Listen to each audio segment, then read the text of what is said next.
Olá, boa tarde para você. Está começando o Pauta Aberta desta segunda-feira. Hoje é 5 de julho. Você acompanha a partir de agora as informações do Departamento de Jornalismo da TV Evangelizar. Confira os destaques de hoje. O Papa Francisco passa bem após a cirurgia que fez ontem no intestino e deve ficar internado mais uma semana. A geada da última semana trouxe prejuízos para a plantação de milho no noroeste do Paraná. A Comissão de Ética em Pesquisa do Ministério da Saúde aprovou o início dos estudos clínicos da Butanvac. E na nossa coluna sobre seus direitos, uma advogada explica como a justiça entende a relação entre consumidores e vendedores. Fique aqui comigo que o Pauta Aberta começou. O Papa Francisco está bem após passar por uma cirurgia e, segundo o Vaticano, deve ficar hospitalizado por cerca de uma semana. Nosso correspondente em Roma, Jucinei Cardoso, tem as informações.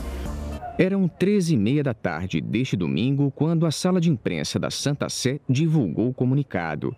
Dali a algumas horas, Francisco, de 84 anos, seria submetido a uma nova intervenção cirúrgica, desta vez na região do intestino. No comunicado, a Santa Sé informou que o procedimento já estava agendado e foi realizado no Hospital Agostino Gemelli, aqui em Roma, pelo médico Sérgio Alfieri.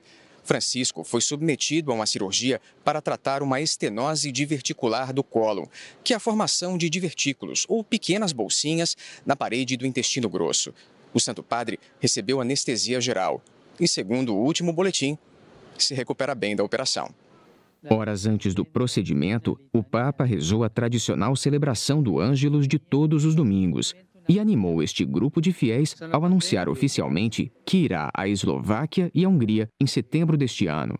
Que dal 12 al 15 setembro próximo, a Dio piacendo, de 12 a 15 de setembro, se Deus quiser, irei à Eslováquia para uma visita pastoral. Sono contenti eslovachi. Na tarde anterior, concelebrarei em Budapeste a missa de encerramento do Congresso Eucarístico Internacional. La messa conclusiva del Congresso Eucarístico Internazionale.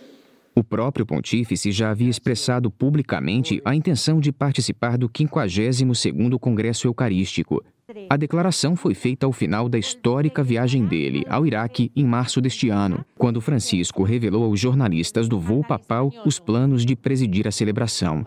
O Vaticano anunciou que o Santo Padre terá agenda em pelo menos 4 cidades, mas ainda não divulgou a programação oficial. Ao anunciar a nova visita apostólica, Francisco pediu que todos rezem por esta viagem e pelas pessoas que estão trabalhando para organizá-la. E já se preparando para a cirurgia que faria horas mais tarde, reforçou com bom humor o pedido de sempre. Não se esqueçam de rezar por mim. Não dimenticatevi di pregare per me. Grazie. Tchau. A onda de frio da última semana trouxe a geada para a região sul e muitos prejuízos para os agricultores. A repórter Camila Maciel mostra a situação no noroeste do Paraná.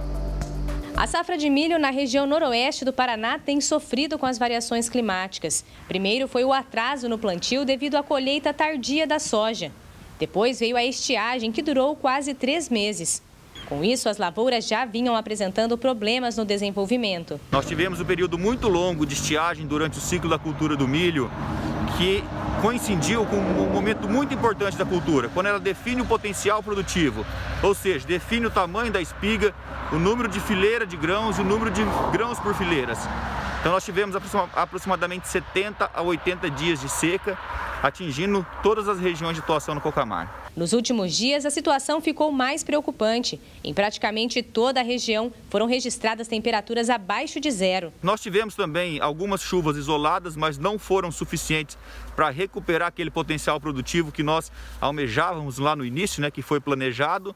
E, infelizmente, nós tivemos a ocorrência de uma geada bastante severa, atingindo grandes proporções e que, somado àquele período de seca, vai reduzir ainda mais o potencial produtivo das lavouras. Depois da geada, as folhas ficaram assim, queimadas. No entanto, ainda é cedo para estimar os prejuízos.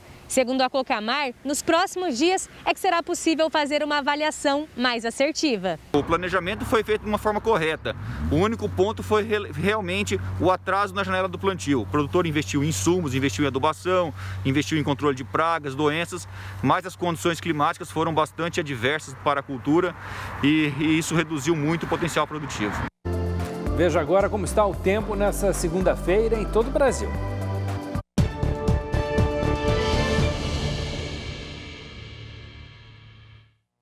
A segunda-feira ainda será de poucas mudanças no tempo em grande parte do país. A atuação de uma forte massa de ar seco ainda impede a formação de nuvens carregadas. Muitas áreas de instabilidade ainda se formam em parte do Nordeste e também no extremo norte do país. Por isso, o dia será marcado por chuva a qualquer hora, principalmente entre Salvador e as capitais Aracaju e Maceió. Chuva também desde cedo com alto risco de temporais na região de Boa Vista. Já entre Manaus, a região de Belém e entre São Luís e as capitais Natal e João Pessoa, a segunda-feira ainda começa com bastante sol e deve chover principalmente entre a tarde e a noite. Tempo firme em praticamente todas as outras áreas do país, apenas com bastante nebulosidade entre o leste de São Paulo e a capital Curitiba. O dia ainda vai começar frio em áreas do sul e do sudeste, com tendência de elevação gradativa nas temperaturas. Ar muito seco e alto risco para queimadas na região centro-oeste e em grande parte do interior nordestino. Nesta segunda-feira, mínima de 12 no Rio de Janeiro, com máxima de apenas 23 graus, e em Salvador, mínima de 22, máxima de 28 graus. Muitas famílias brasileiras estão endividadas. Controlar o orçamento é um desafio, mas os especialistas alertam que uma boa educação financeira desde cedo pode evitar problemas no futuro. O Joaquim tem só 5 anos e já sabe economizar igual gente grande. Todo o dinheiro que ele encontra vai para o cofrinho. É muito importante, eu tenho que economizar dinheiro.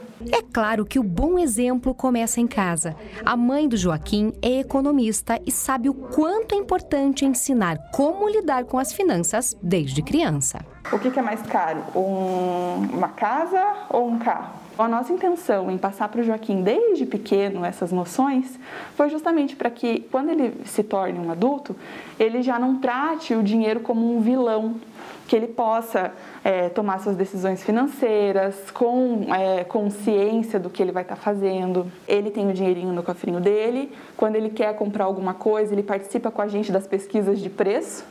Ele queria muito videogame, então a gente começou a pesquisar na internet os preços e mostrar para ele que estava subindo, né? Porque nesse período da pandemia os preços estavam subindo. A gente mostrava para ele, quando tiver aqui a gente vai comprar.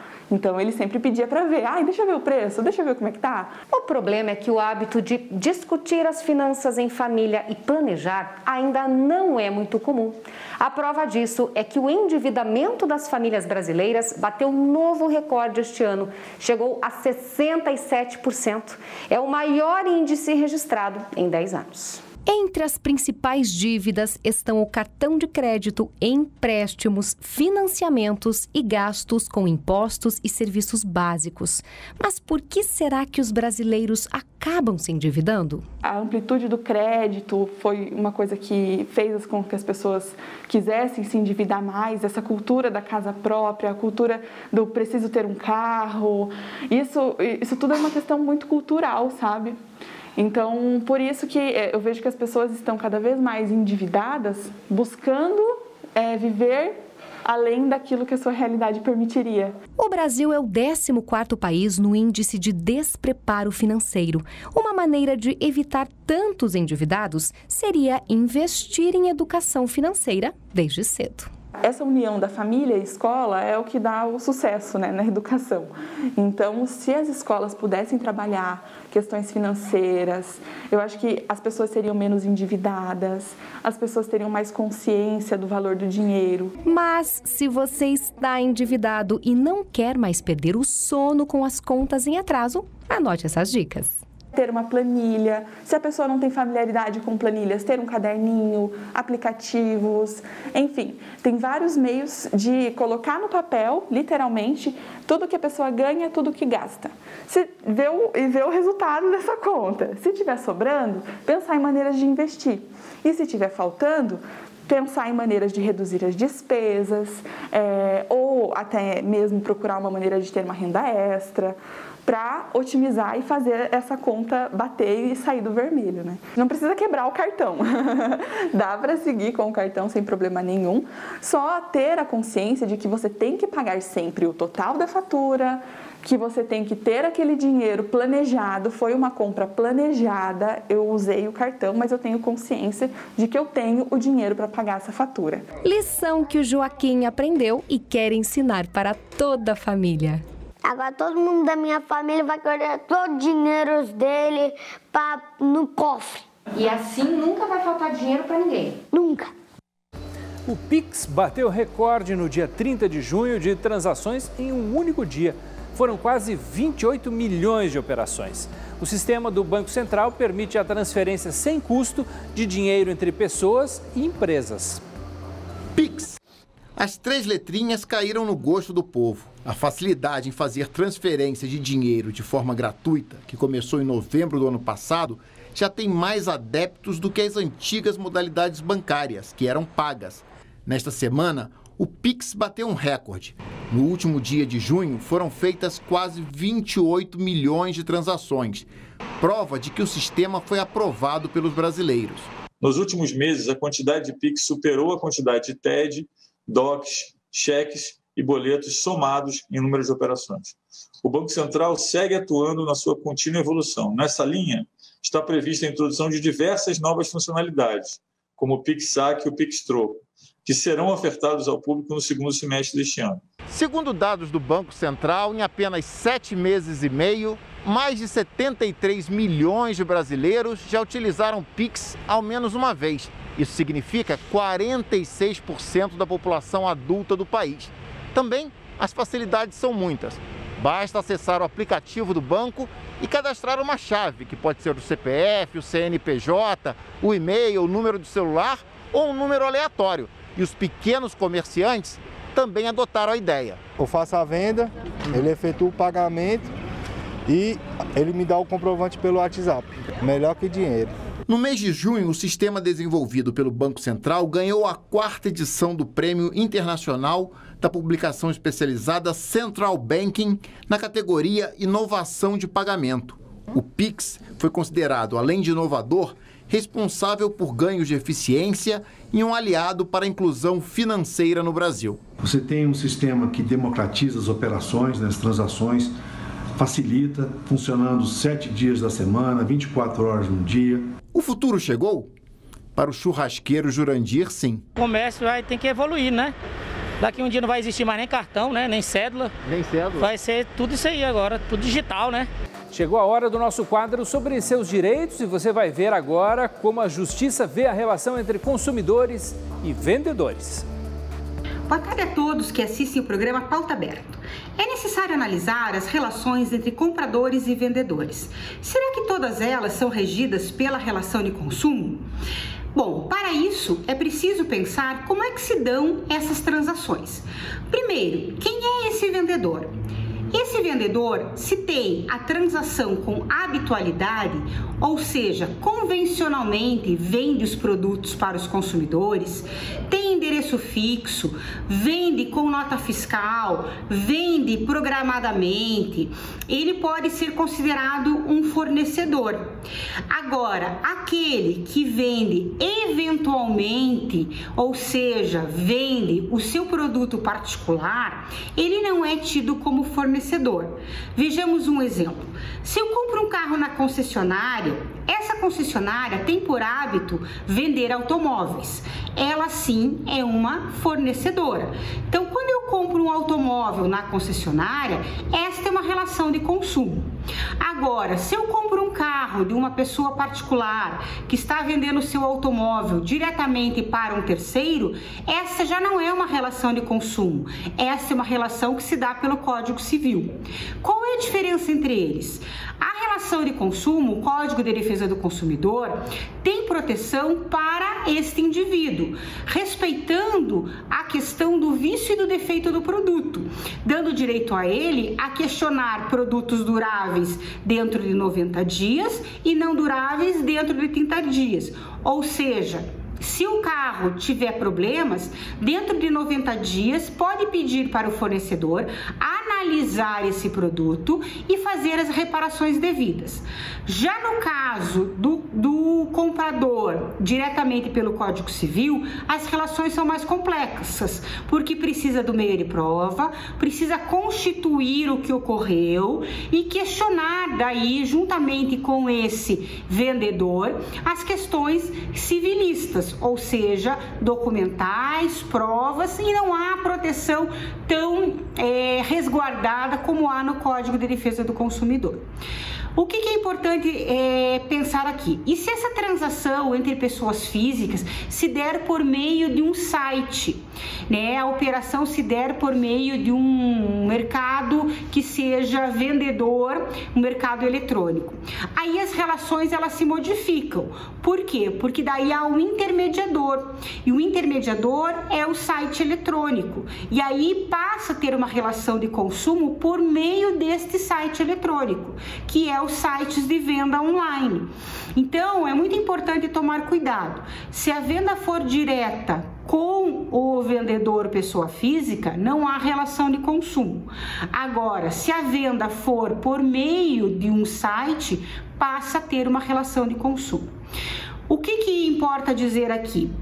Quando se faz uma compra direta com este vendedor pessoa física, é muito importante ter atenção às notas fiscais que ele entregue, à procedência deste produto, para que não se caia na armadilha de comprar um produto furtado ou roubado, um produto que tenha mau uso, para que amanhã ou depois você também não tenha responsabilidade solidária por este produto.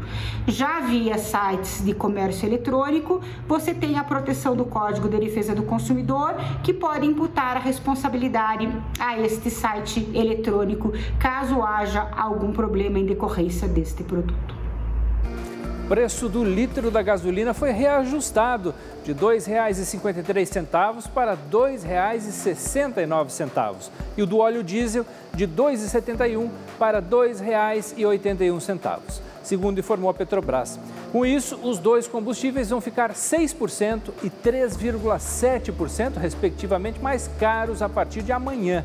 Os reajustes refletem a alta do petróleo no mercado internacional. Hoje, o barril de petróleo está sendo negociado em Londres a quase $76. A Petrobras afirmou que busca evitar o repasse imediato para os preços internos, mas que se mantém alinhada ao mercado internacional. E você acompanha agora o Giro de Notícias pelo Brasil com o jornalista Ricardo Vilches, do Evangelizar Informa. O Ministério da Saúde bateu a meta do mês de junho e conseguiu atingir o objetivo de vacinação prometida pelo ministro Marcelo Queiroga. 1 milhão de vacinas foram aplicadas por dia durante o mês. O total de vacinados, só no mês de junho, chegou a 31 milhões e 700 mil brasileiros.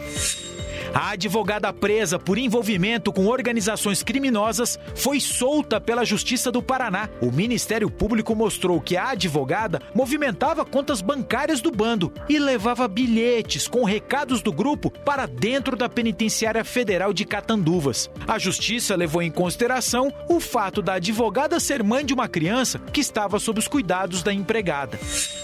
Uma investigação interna da polícia vai apurar uma fuga que aconteceu em Fazenda Rio Grande, na região metropolitana de Curitiba. Um homem preso por estuprar uma criança de 11 anos pediu para ir ao banheiro e sumiu da delegacia da cidade. A investigação aberta vai apurar se houve facilitação para essa fuga. E não é qualquer hora que uma cena dessas é registrada, né? Uma arara acompanhou o itinerário do carro por um bom tempo pelas estradas de Fortim, no Ceará. Biólogos foram ouvidos e disseram que, por causa desse hábito, a ave fugiu de um cativeiro. Reforça essa hipótese o fato da arara canindé, que é essa daí, ter sido extinta no Ceará. Mas um passo importante foi dado nos testes envolvendo a Butanvac, a vacina que está sendo desenvolvida no Instituto Butantan. A Comissão de Ética em Pesquisa do Ministério da Saúde aprovou o início dos estudos clínicos. Os ensaios deverão ter início assim que a Anvisa, Agência Nacional de Vigilância Sanitária, der a autorização final. Qualquer projeto que envolve seres humanos só pode ser iniciado depois da aprovação em comitês de ética, e foi isso que aconteceu. Essa avaliação é paralela às análises feitas pela Anvisa. A coordenação dos testes será do Hospital das Clínicas de Ribeirão Preto. A fase 1 vai avaliar se a vacina é segura e selecionar a dosagem. Cerca de 94 mil pessoas fizeram o pré-cadastro, mas apenas 418 vão participar dessa etapa inicial da pesquisa, que exige idade mínima de 18 anos. Só nessa fase do estudo, metade do grupo será vacinado e a outra receberá placebo. A Butanvac não depende de matéria-prima importada. Os insumos vêm dos ovos da galinha, numa técnica usada também pela vacina da gripe. Na comunidade da Rocinha, no Rio de Janeiro, um projeto incentiva famílias a fazer o descarte sustentável do óleo de cozinha usado. Em vez de ser jogado na pia de casa, o que polui o meio ambiente, o líquido armazenado em garrafas é trocado por cestas básicas. Combater a fome e ajudar a preservar o meio ambiente. Essa é a ideia do projeto Família Recicla, que estimula a reciclagem na Rocinha, no Rio de Janeiro. A ação oferece uma cesta básica para quem conseguir coletar 20 litros de óleo de cozinha usado. Uma iniciativa que surgiu para evitar o descarte irregular do material na maior favela do país. A gente começou a identificar que as pessoas aqui na comunidade da Rocinha estavam jogando o óleo dentro dos ralos da pia. E aí, o que estava ocasionando? Ocasionando de esse óleo descer moeira abaixo, né, cair num valão que corre por dentro da Rocinha e desembocando na praia. Em menos de 3 meses, já foram recolhidos quase 1.000 litros de óleo. Na reciclagem, ele pode ser transformado em sabão, detergente e até biodiesel. Além de gerar renda, a ação evita uma série de problemas. O descarte incorreto do óleo de cozinha pode entupir pias e galerias de águas pluviais, contribuindo para o aumento de alagamentos e enchentes. Além disso, polui rios e mares, prejudicando a flora e a fauna. Esse óleo de cozinha chegando nos rios, nos corpos de água naturais, eles formam uma película na superfície da água e impede a troca do ar com a água, prejudicando os peixes, a biodiversidade, as trocas de oxigênio. E isso gera impacto ao meio ambiente. Pauta Aberta dessa segunda está terminando. Eu volto amanhã, logo depois do programa Divina Receita, com Olga Bongiovanni. Até lá!